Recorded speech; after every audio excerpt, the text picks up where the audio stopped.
네, 안녕하세요. 평생투자 파트너입니다. 오늘은 2018년 1월 15일, 월요일입니다. 오늘 미세먼지가 서울에는 상당히 많다고 하니까요. 마스크 꼭 착용하고 다니시길 바라고요.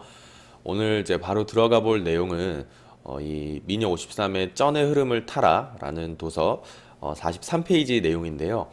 오늘의 주제는 수비의 기술, 홈런을 빵빵 치는 것보다 더 중요한 것입니다. 수비의 기술이라는 내용이고요. 바로 들어가 보도록 하겠습니다. 개인 투자자분, 이 투자자 여러분들, 혹시라도 주식 고수들에게 어떻게 해야 돈을 버냐고 한번 물어보십시오. 이 미녀 53 이 저자는 장담컨대 그들은 100이면 100, 단호하게 손절매를 잘하라고 답할 겁니다. 손절은 워낙 많이들 강조하기 때문에 이제는 그 의미가 거의 퇴색될 정도인데요. 좀 많이 진부하기도 하잖아요. 그래서 뭔가 다른 비법이 없을까 기웃거리지만 그런 거는 절대 없다라고 합니다. 이 손절매에 대해서는 논란이 분분합니다. 손절매를 하는 것이 옳다는 사람과 손절매를 잦은 매매만 부추긴다는 사람, 이렇게 좀 나눠져 있는데요. 사실 어느 쪽이나 나름대로 어떤 논리가 있겠지만 이 미녀 53 이 저자는 트레이더라면은 손절매를 잘해야 한다고 생각하는 측이라고 합니다. 이 손절매는 일종의 수비술이라고 생각한다고 하는데요. 주식은 이 야구와도 비슷합니다. 공격도 잘해야 하지만 수비도 잘해야 된다라는 거거든요. 아무리 홈런을 계속 빵빵 날려본들 매 회마다 점수가 술술 새 나아가면 시합에서는 이길 수가 없죠. 그래서 개인 투자자일수록 먼저 연습해야 하는 것이 수비술입니다. 개인 투자자들은 너무 공격술에만 이 신경을 많이 쓰는 경향이 있지만 수비술은 안중에도 없는 경우가 많잖아요. 그래서 이 수비술을 이제 먼저 연습해야 된다라는 거고, 이 초보 개인 투자자분들이 고수들에게 만약에 질문을 할 때 어떻게 해야 폭등주를 고를 수 있습니까? 라고 이런 질문을 하지 말라라고 합니다.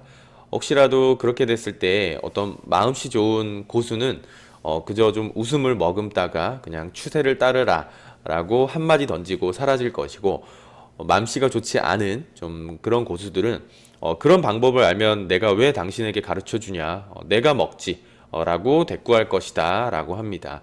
그래서 이제 그런 반대로 질문을 바꿔서 고수님 어떻게 해야 이 폭락주를 피할 수 있습니까? 라는 질문으로 고수에게 말을 건넬 경우에는 고수들은 갑자기 해줄 말이 무척이나 많아질 것이다 라고 하네요. 이 수비술에 대해서 몇 가지만 좀 알아보도록 하겠는데요. 이제 원칙을 하나씩 좀 보도록 하겠습니다. 원칙 1, 자신이 가진 총 자본의 10% 이상 거래하지 않는다. 한 번의 매매로 뭐 20%, 30%, 40%, 50%의 비중을 태우지 말라라는 의미고요. 한 번의 매매로 10% 이상 거래하지 않는다라는 거고요. 이 원칙 2, 시장과 절대로 반대로 거래하지 않는다. 그리고 원칙 3, 베팅에 들어가기 전마다 스스로에게 질문한다. 현재의 추세는 무엇인가? 네. 만일 여러분이 위에 세 가지 원칙만 정말 철저하게 지킨다면은 절대로 주식을 해서 쪽박을 차지는 않을 겁니다. 이 미녀 53 이 저자는 쪽박을 차는 것이 오히려 더 힘들다라고 말을 하는데요.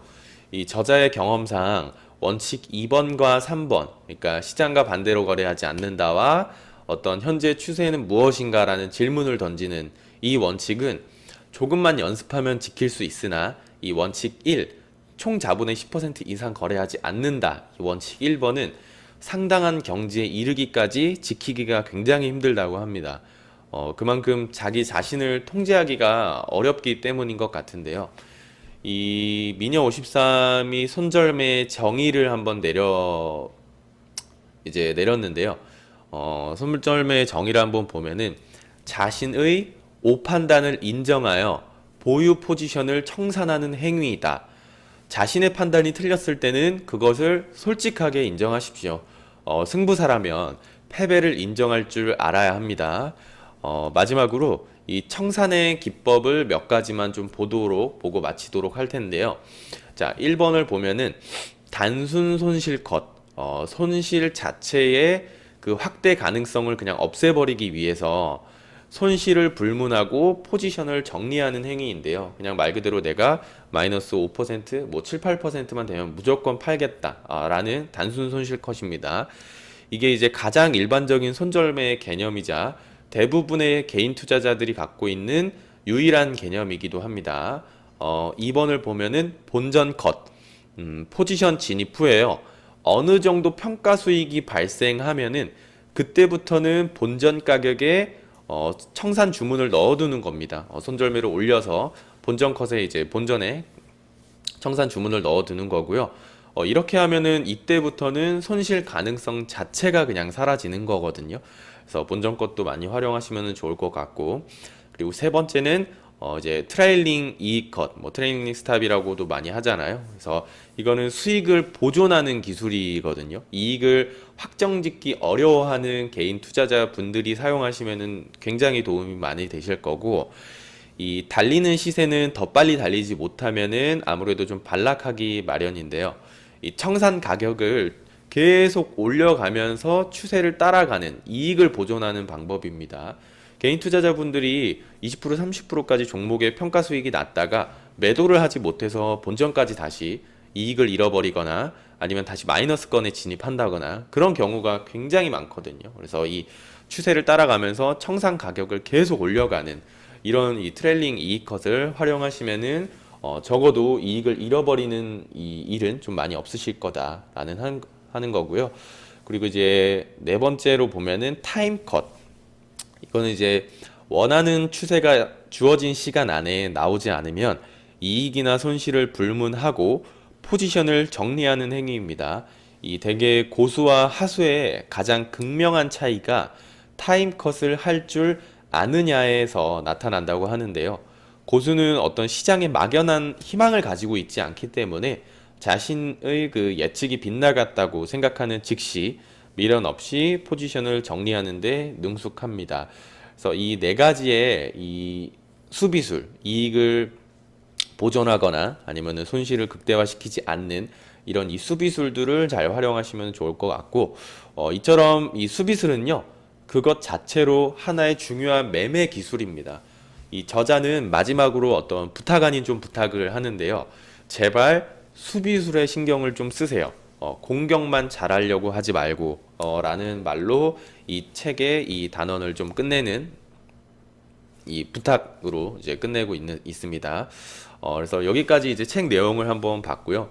정말 100번, 1000번 뭐 말해도 모자란 수비술.